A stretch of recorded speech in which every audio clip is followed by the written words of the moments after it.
Good afternoon, everyone. Welcome to the weekly webinar. Hope your June is off to a great start. We are, just about a week in, and I hope everything is going well for you. Those of you who are observant might notice that I'm working from the office at the KU ADRC today instead of at home. And of course, that means they're doing lots of construction here. And there's a lot of noise, so I'm hopeful that it won't interrupt, but I will probably mute myself while Hector is talking, so that won't interfere. So we'll get to Hector in just a moment. I will remind everyone to please mute yourselves so we can minimize background noise. Use the chat feature if you have questions or comments, and I'll watch that and we'll respond to those when Hector is finished. If you need closed captioning, there's a button at the bottom of your screen, and you can engage that for that accessibility.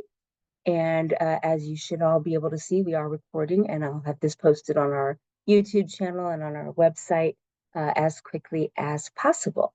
So with that being said, let's get started.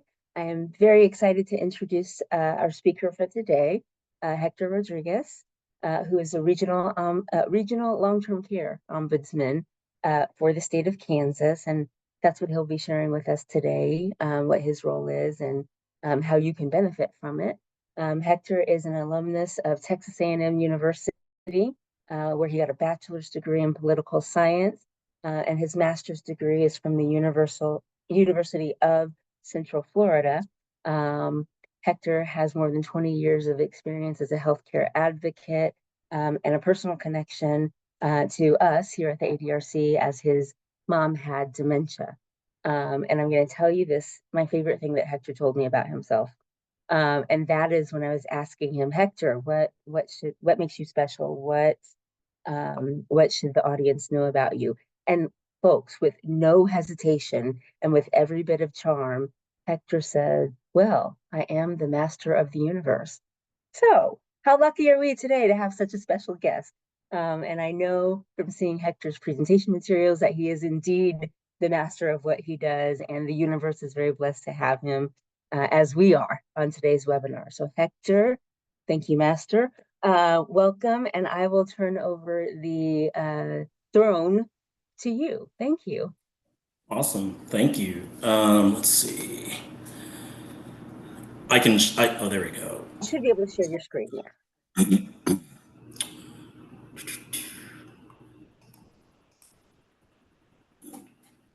Okay, let's see. Sorry about this. My 9-year-old and 5-year-old were more technologically savvy than I am, so. Well, we have kids, right? Yeah. But they're not here to help me, so. Okay. Looking good. I think if you go over to the left where it says from beginning, on almost to top left.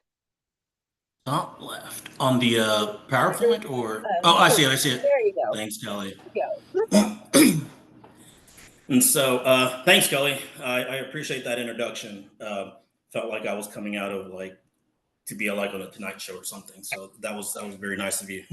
Hi, howdy. I'm Hector Rodriguez, and I am the Region 3 long-term care ombudsman here on the Kansas side. My region consists of Wyandotte and Johnson counties. So today we're going to briefly discuss what our program is, what I do in the field for residents, and and to help promote their rights and their quality of care. So maybe some of y'all, maybe none of y'all, have heard of an ombudsman. And so it's a funny word, definitely, but when you say it 1,000 times a day, it just slips out the mouth like nothing. And so, but anyway, so like I said, yeah, I'm the ombudsman for this region. I do want to start off by reading our mission statement. The mission of the Office of the Long-Term Care Ombudsman is to enhance the quality of life and quality of services in Kansas adult care homes through advocacy, education, and empowerment. Ombudsmen promote person-directed living, which respects individual values and preserves individual rights and preferences. So a little bit about me. I'm originally from Laredo, Texas, which is all the way down south on the border. So if you take 35 literally to the end of it, that's where Laredo is. Kelly already covered my education. I've actually been a long-term care ombudsman for several years. I started off in Texas in Tarrant County, which is the county seat is Fort Worth. And so, but I did not have as many facilities as I do here. But so I've been doing this for a while. And just about a year ago, this position was open, and I decided I know how to do this job, so might as well apply. And here we are. I'm speaking to you guys as the Region 3 ombudsman. And so, like Kelly said, yes, I do have a personal connection with dementia, with long-term care. My mom was, she had Alzheimer's. I'm sorry, no, she had dementia, initially diagnosed as Alzheimer's, but then it was switched over to Lewy body type. And so after 3 years, I could not care for her anymore. It was too much. There were things that I just cannot do. I'm not suited for. And so our family decided to place her in long-term care. It wasn't before long that we started to see all the deficiencies in the facility. My mom was constantly falling. She wasn't eating, unexplained bruises, those kind of things. And so until one time she had a really big accident, which again took her to the hospital. She had a big old gash on her forehead. And I asked for the social worker, and the social worker came in, and I told her she's not going back to that place. Please find me somewhere else. And so she found another place. And when she was transferred over to the new place, I went back to her old place to gather her belongings. And I asked the people that were working, I asked them what had happened. I talked to about 5 people, 7 people maybe, and each of them gave me a different story. And so that explains that, they weren't paying attention, not just to my mom, but definitely for other residents. And so, but never did I know that my position existed. I didn't know my mom had an advocate, someone to promote and advocate for her residents' rights, her rights as a resident. And so that's how I got into this job, and I really truly enjoy it. And so, but anyway, let's get started. So what do we do as ombudsmen? So we investigate allegations and complaints per residents, goals for complaint resolution. We can cover anything, any kind of complaint from, social activities to medication problems, everything in between. We also educate consumers like y'all and long-term care providers about resident rights and good care practices. I do like to tell my administrators, my DONs, director of nursing, and executive directors, like, I will help you help your resident. And so I always like to be a resource for our facilities as well, just as long as they're helping the residents. We also provide information to the public on nursing homes and other long-term care facilities and services, resident rights, and legislative and policy issues. We do provide, like I said, we do provide information on nursing homes and such, but we don't make recommendations. That's not our work. That's just out of the scope of our duties. And so, but we will do is help you navigate the system, if you will. Not every facility is meant for one person. You might have to see several, and there's many different things that each resident has a different care plan, and so some facilities might not be able to meet the needs of that care plan. And so we just help you, like I said, try to identify a facility that best or as best suits your loved one or the resident. We do advocate for residents' rights. That is our big thing. Just like we have legal rights, the residents have a particular set of rights as a resident in a long-term care setting. And we promote, like I said, those rights and the quality care that they receive. The personal care, residential care, and other long-term care facilities. We represent resident interests before government agencies.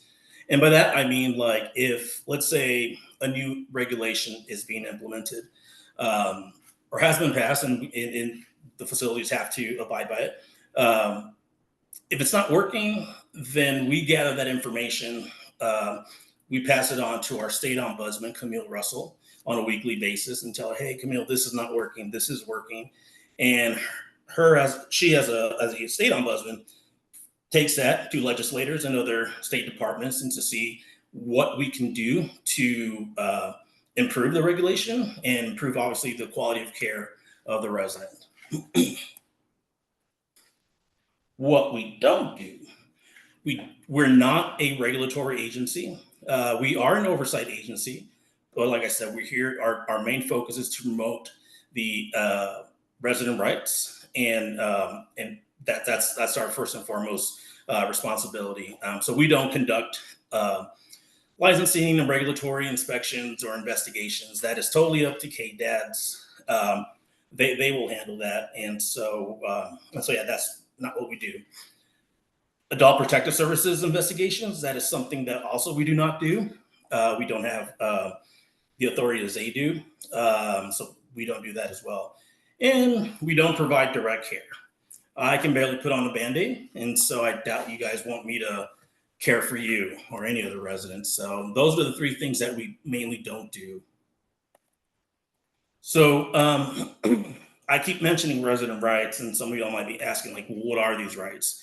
And so these are the basic resident rights that every resident should be afforded and should be upheld by the facility that they're in. The first one, right to a dignified existence. Residents have the right to be treated with respect, consideration, and dignity. Right to self-determination. The resident has the right to refuse or discontinue or even request medication if they want it. They also have the right to be fully informed of any care provided or of any proposed treatments that they might receive, and also be provided information in a language or manner that the resident understands. Also, they have the right to raise grievances.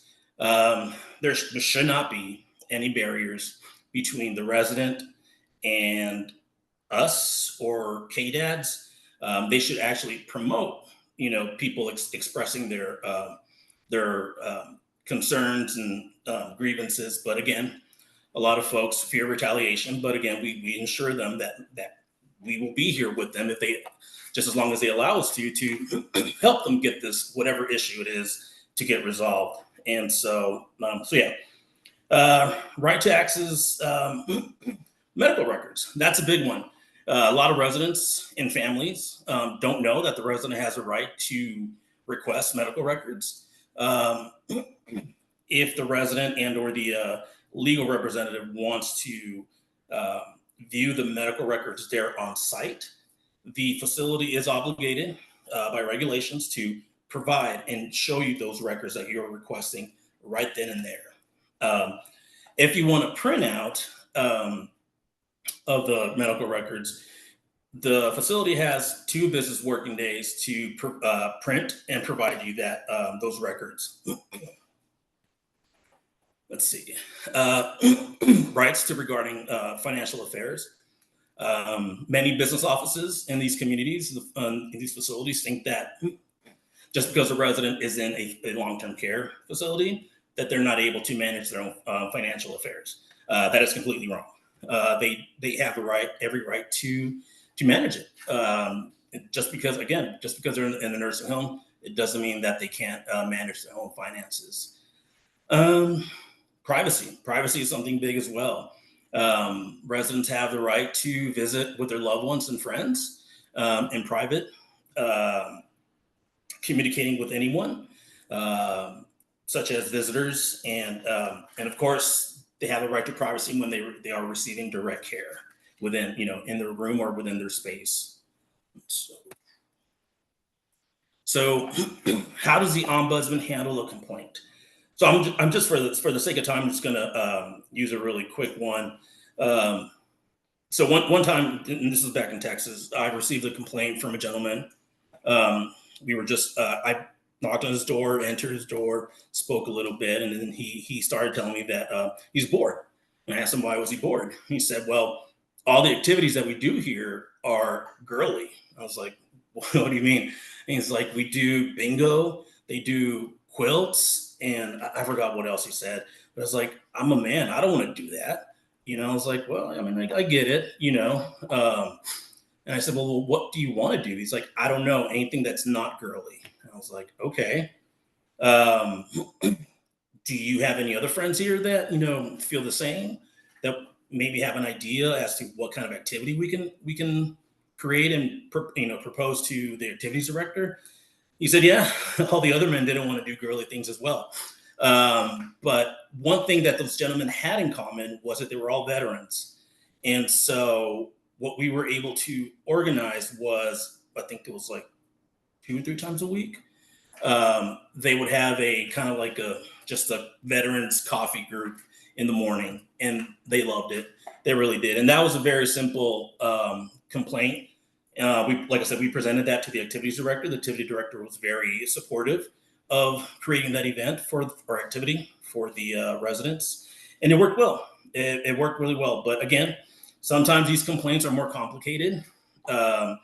During COVID, there was a lot of major complaints that I won't get into right now because it will take a long time to explain them.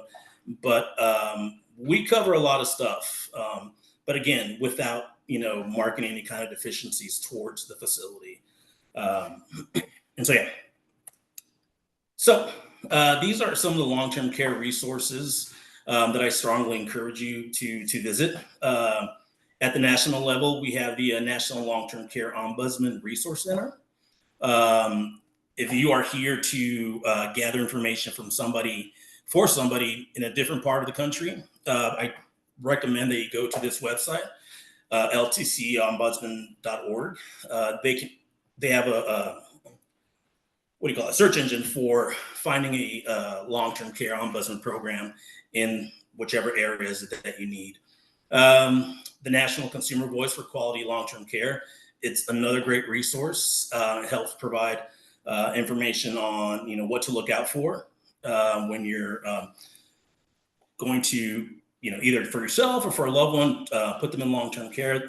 The National Consumer Voice of Quality Long-Term Care is a great resource. And on a state level, there's KDADs, and so if you have a complaint about, let's say, a medical complaint that let's say, for example, your loved one was given the wrong medicine and they had an adverse reaction to it. That would be something reportable to KDADs. There's a Can Care Ombudsman. The Can Care Ombudsman is for folks who are on Medicaid and they have like specific questions about their Medicaid, whether even it's the application. Definitely, that's the source to go to. And then, of course, it's the Kansas Aging and Disability Resource Center. Another organization is the Kansas Advocates for Better Care, which is over in Lawrence, and the Disability Rights Center of Kansas. Oh, sorry. And guides to finding long-term care placement. CMS is a great resource. And of course, the Consumer Voice website as well. I do strongly encourage you to call the ombudsman wherever you are, because the ombudsman is usually in the facilities more often than CMS and KDADs, and so we understand the community better. We understand the residents better, and so that kind of information is very crucial to choosing a place for long-term care. And finally, if you need to contact us, this is our contact information for our state office. If you are here again for somebody else, needing information and they live in a different part of Kansas, I strongly encourage you to call this number and they will get you in touch with the respective long-term care ombudsman for that region. And this is our website, ombudsmanks.gov. And I forgot to plug it in here, but we do have a Facebook page. I'm assuming it's like Kansas Ombudsman Office or something. I don't know. I don't have Facebook. So, but yeah, this is our main contact information. And if you need to contact me directly, like I said, I cover Wyandotte and Johnson County. This is my contact information. That number, the 4606 number, is my direct line. It's also a cell phone. I don't have a physical office except for my kitchen island and my state issue card. And so you can text me if you want to. Sometimes I encourage texts because I'm doing this or I'm with residents and I can't really answer a call. And then it might take a while before I call you back. So text me if you want to, or call me, whatever works best for you. And this is my email, hector.rodriguez@ks.gov. So yeah. And I also did share a couple of uh, one pagers. Let's see. At the beginning of the chat on resident rights and what you need to know. Um, And so, yeah, I definitely take a look at those as well. Save a copy to your computer and print it out, whatever it is that you want to do with it. But yeah, that's in a nutshell my best at presenting the long-term care ombudsman program. And so I think now we're going to do questions, right? Yes, Hector, thank you so much. I am echoing. Maybe it stopped now. Okay. Thank you, Hector. And a couple of things. If you came in to the Zoom meeting after Hector posted those resources in the chat and you want them, don't worry, I have them. So you can send emails to myalliance@kumc.edu and I'll be happy to share those with anybody who didn't get to grab them out of the chat, or if you don't know how to grab them out of the chat, I can make sure to share those. They're really excellent resources. Thank you so much, Hector. And I hope anybody who's thinking, man, I live in Kansas, saw my note in the chat that every state actually has a long-term care ombudsman. They don't all have a Hector, but you can't have everything. But every state does have a long-term care ombudsman. So do take advantage. That person is your advocate, your person who can help you. And I'm so charmed, Hector. I have known about ombudsman, for my whole career. And I have certainly been aware of residents and caregivers wanting to have someone to talk to about complaints.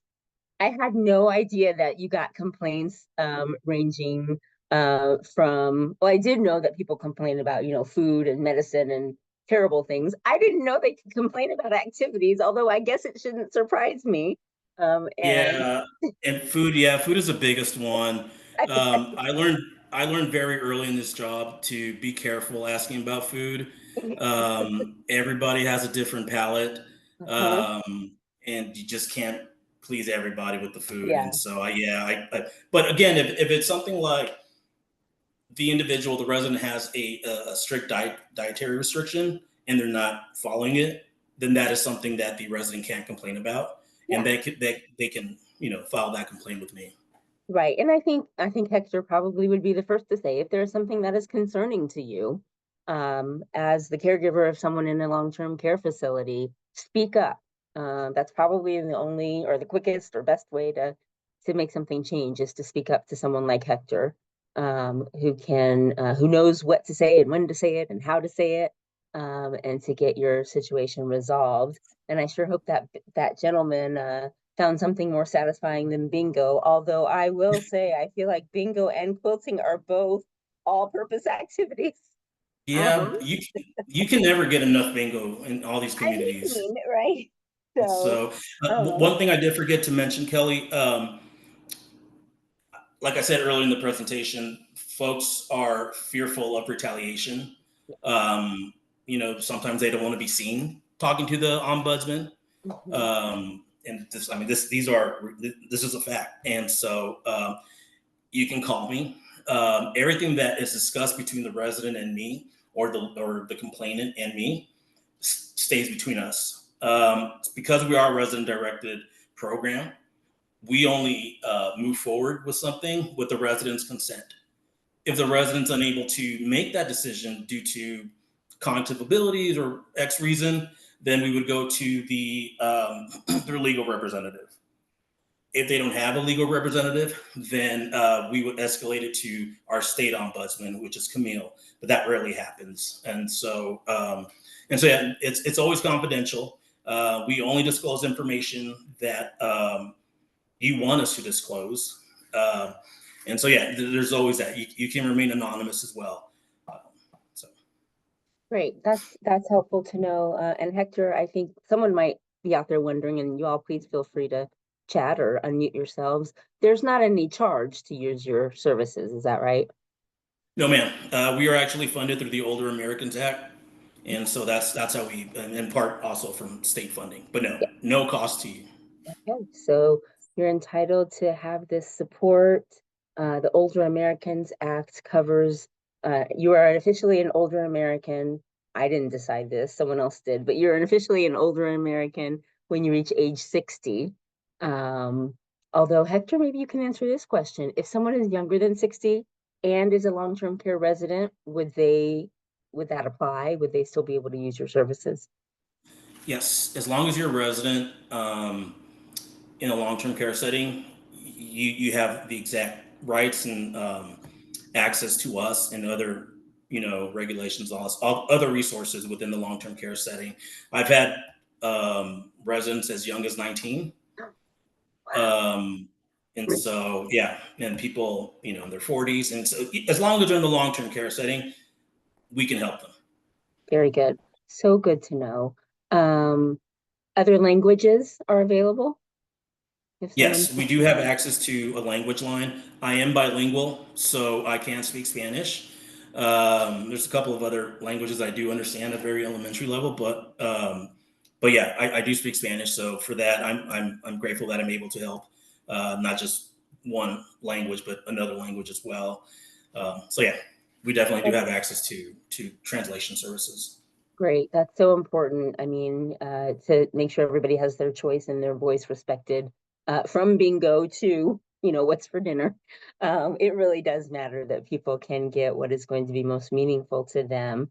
Uh, I realize I've asked all the questions. I don't want to preclude anyone from asking questions. So feel free to speak up if you have any in our last couple of moments here. Hector, thank you so much for being with us. Um, I learn something all the time from these webinars, and today is no exception. So thank you for sharing your time. I hope you see Renee's comment in the chat about thanking you for sharing your services. That's always something we are aiming for on the webinar, is to be informative and useful. Sometimes you can smile a little bit. That's a bonus. So thank you.